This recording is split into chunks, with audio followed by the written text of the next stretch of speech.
Okay, here we are. So I decided to come back. It's no better, but I figured why not just close this thing out. I'll tell you one thing that kind of frustrates me a little bit, is that I wish I had a better way of showing the cards and doing everything. I just feel like it's never quite good enough. The dice never stay in focus. You know, they go off the page, or I use the box, and then sometimes I feel like the results are too similar, and you know, like I feel like sometimes when it tumbles and hits the box that it could tumble with a way if it's weighted or something, whereas maybe if I'm just rolling it, it's not nearly as, doesn't nearly have the potential that it repeats. But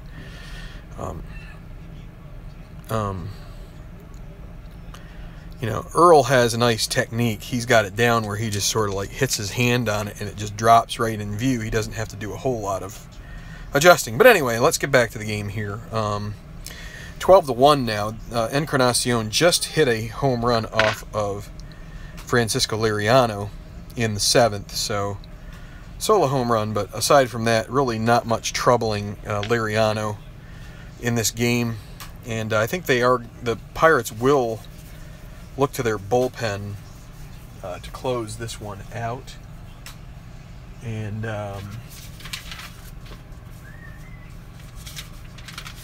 might be Lobstein. Yeah, he is going to be available this game to pitch, and he'll pitch a couple innings here. So, but anyway, let's go ahead and get these rolled out here. Josh Harrison leading off the 8th inning with Ryan Tepera on the mound for his 2nd inning of work.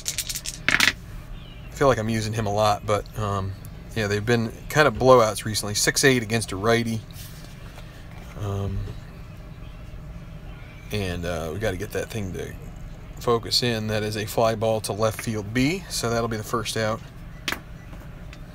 12-1, top of the 8th. Now Rodriguez 2-6. Against a righty, that's a walk. So you're not going to worry about stealing here. They are going to be holding him on, but not going to worry so much about stealing with, you know, an 11-run lead. 3-5 against a righty. And another single for Marte. He is 4 for 5. I guess that's part of the reason I came back on, and sometimes I forget that. Some people want to see a good pitching performance. Some people want to see a good hitting performance. And this has been a good hitting performance out of the Pirates. 1st and 3rd. Nobody out. John Jaso at the plate. Might be time to bring in some scrub players here. So 2-8. He strikes out. And the Blue Jays would have been playing at double play depth. They're not gonna worry about another run scoring here at this point. Well, maybe they would, but now they don't have to worry about it anyway. McCutcheon, 2 outs in a 6-5 against a righty. That's a fly ball to right, and that will be it. And it's gonna be Pittsburgh is going to do a little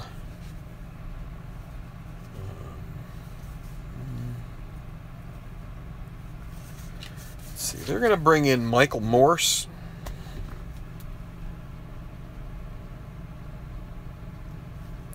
to play first base.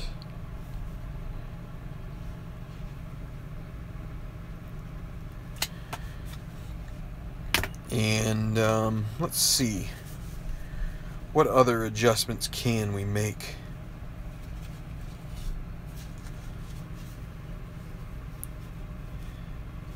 I think that'll be it for now. And they're going to put Lobstein here in Jaso's spot. Yeah, I'm not worrying about it. Barring some kind of a major catastrophe,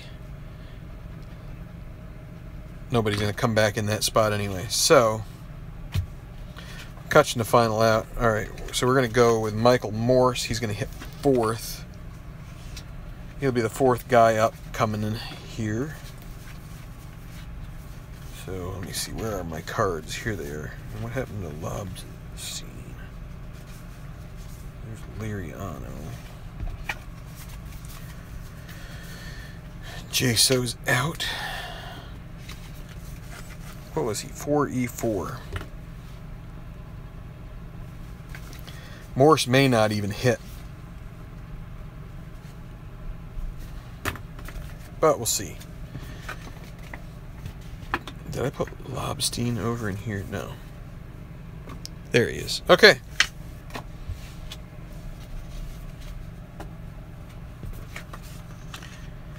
So,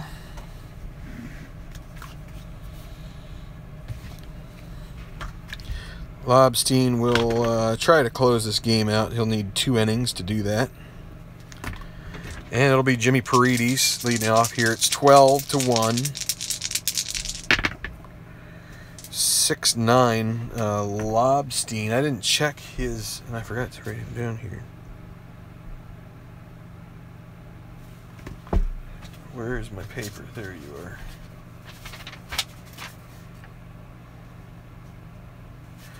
He's a 12. All right. 6-9. He's batting from the right side. 6-9. That'll be a ground ball to third base for the first out. Up now is the pitcher's spot for the Blue Jays, and against the lefty they will bring in Kevin Pillar. To pinch hit.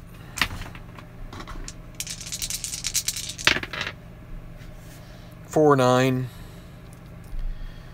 And here we go. But it's weak power for Pillar. 1-5 would be a single. 6-20 a double. Double for Pillar.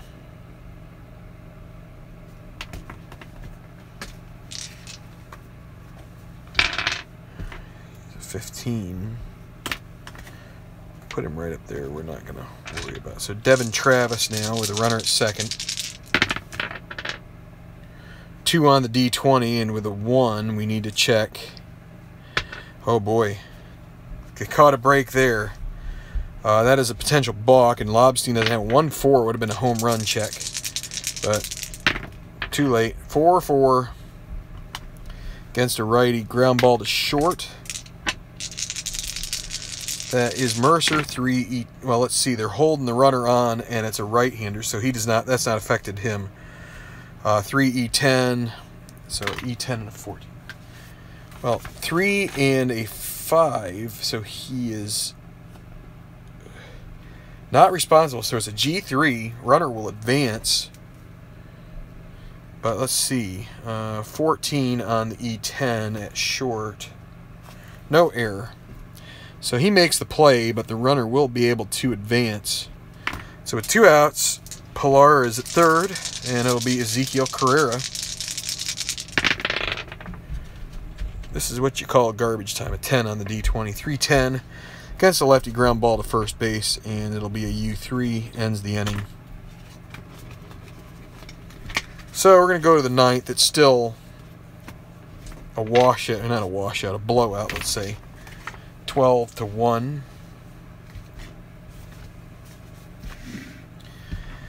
As I predicted in the other part of this video, Toronto wasn't really going to have much for this game for some reason. And what they'll do is they will bring in Roberto Osuna just to try and limit the misery. Tepera goes 2 innings. Osuna, I think he's a 6-12 guy for injury. Nope, he doesn't get injured at all. So nothing doing there. Alright, so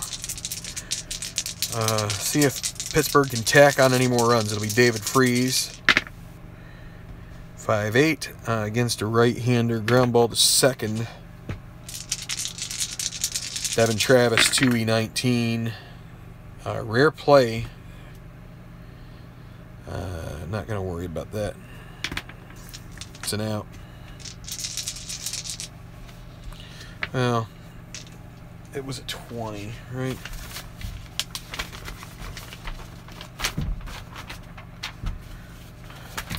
$20 is going to be the E. It's a G1. Rare play. Let's just double check. There's no runner on first, so it doesn't really matter. David Freese out. Francisco Cervelli, 410 against a righty. Ballpark single check. It's going to be a liner to the shortstop, Darwin Barney, and so now 2 outs. Mercer. If Mercer doesn't get on base, Michael Morse won't get in at bat.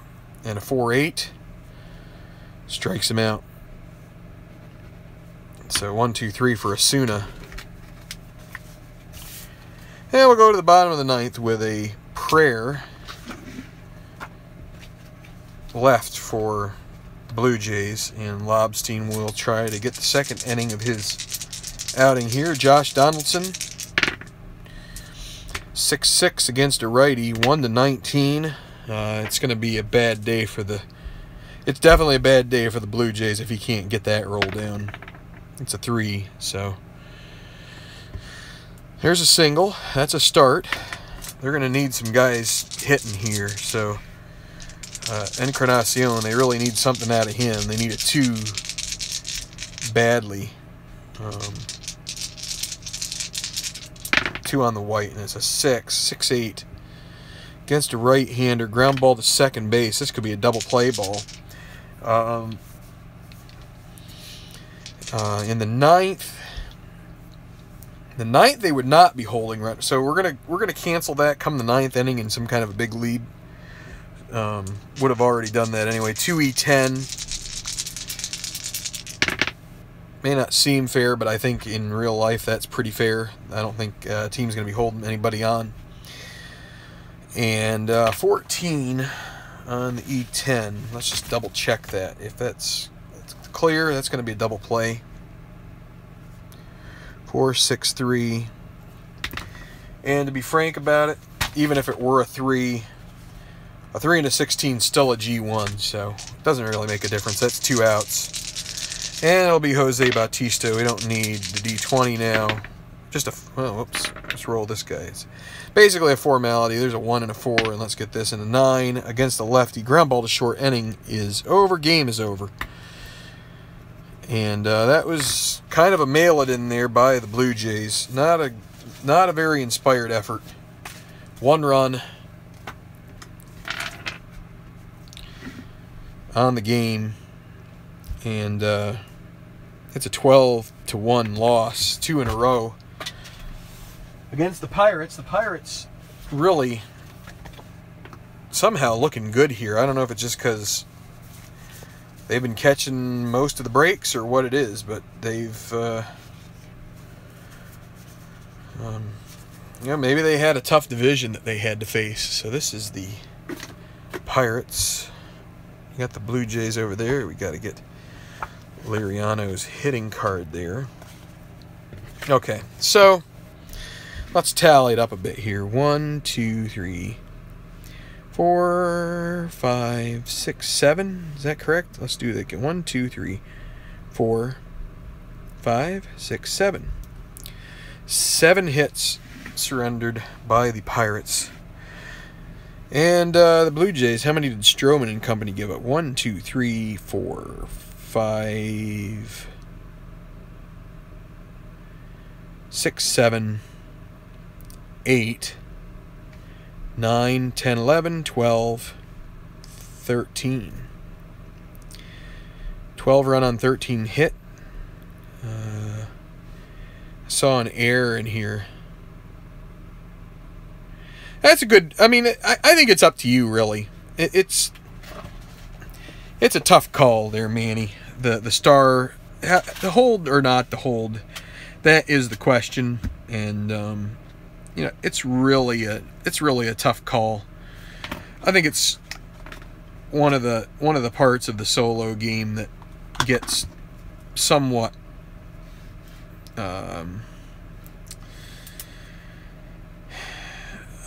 boy, I made a mess of that. Somewhat contentious for me. I don't like conflict in my own mind over whether I'm doing the right thing. 1, 2, 3, 4, 5 left on for the Pirates.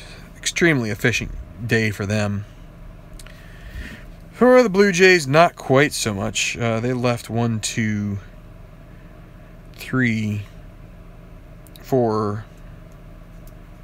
Well, they only left 4 on, but compared to how many runs they had, I mean, they weren't going to win anyway. With 7 hits against a 12-run effort from your opponent, you're just not going to get many. So, the win for Liriano, obviously. No save, loss, Stroman.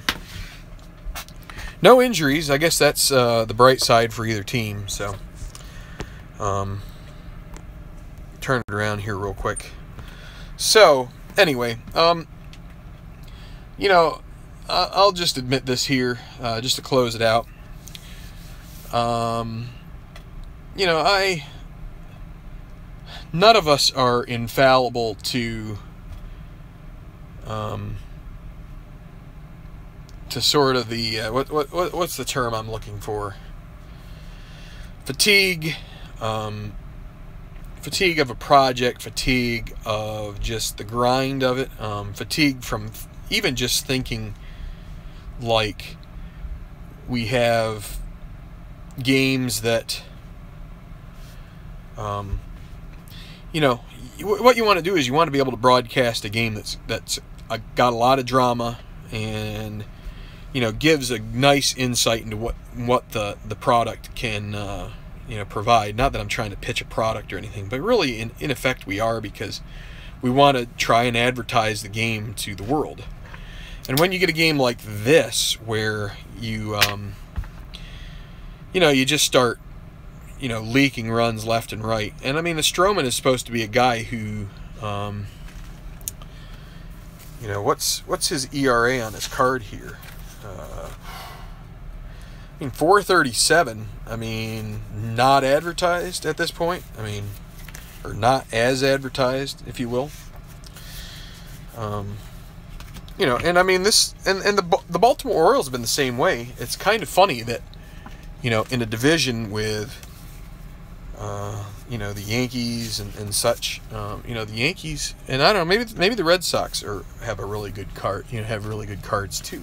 Of course, they won the division, but, you know, it's pretty strange. I mean, now let's just throw it out here. Something that the Toronto Blue Jays and the Baltimore Orioles have in common is that they are very much masher teams. You don't get a lot of, you know, scraping together, you know, singles and doubles and pushing runners along. You know, you don't get stolen bases. You know, you try stealing with these teams much, and you know, you're not going to do the team right. So I mean, that's something that you just have to keep in mind with both of these teams. I have to do that when I'm managing these teams, is just say to myself, you know, resist the urge to hit and run much, resist the urge to bunt, to steal. I mean, granted, their steal numbers really are not very good, but what you got to do is you just got to roll them straight, give them chances to hit the long bombs, and you know, the runs will come eventually. You know, they have to. I mean, the numbers have to work out. You know, I know that it's free online. The AppBgo. Manny Rivera is asking me about AppBgo and if I played it. I haven't really. You know, I get so embroiled in projects like this, I just don't have time to do much else. It's really tough to,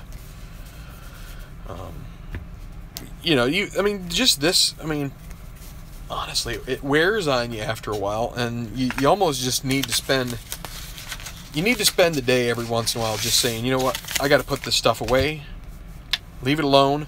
I'm kind of thinking about it all the time, and it's not really healthy to be thinking about it all the time. because, you know, it not only affects you, you know, mentally, you know, spiritually in the world. It also affects you when you're playing. I mean, you know, you get a game, like I said, you get a game like this, and it just leaves you feeling a little, you know, perturbed, tired. So, yeah. Take it from the great 80s sitcom. You know, you take the good, you take the bad, you take them both, and there you have the facts of Strat. It was on my mind because we were watching Battle of the Network Stars. They have a reboot of that, and it had Lisa Whelchel and Kim Fields from Facts of Life on that show this time, and it was a really nice blast from the past. I mean, it was, you know, those were the days, really. And, you know, if I keep going on here, I'm going to get somewhat sentimental and stuff about my, you know, the younger years and all that stuff, and when things were much more simple and all you had were 3 networks and you didn't have the constant barrage of negative news all the time, whatever side you're on. So whether you're Democrat, Republican, whatever, you're going to get barraged with negativity coming from either side. So and positivity about your own party, but not only that usually makes you feel hollow too, because you know that it's not really being spun in the appropriate light. So you know you're not hearing the full story. So that's why we try to escape to Strat, and when Strat doesn't provide the thrills and spills, then you so what I just need to do is take a short break here, especially tonight. We got hopefully some fireworks. The weather's bad. I hope they put the fireworks on, but nothing's going to surprise me at this point. So good night, everybody. I'm just going to close up shop here. Maybe take the rest of the night off from playing, and give my brain a chance to get some rest and enjoy the fireworks. So thanks a lot, everybody. Strat on. The Pittsburgh Pirates go to 8-3 with their 12-1 victory over the Toronto Blue Jays. Toronto drops to, I think that was 6-5. So tough luck for them. Thanks a lot, everybody. Strat on.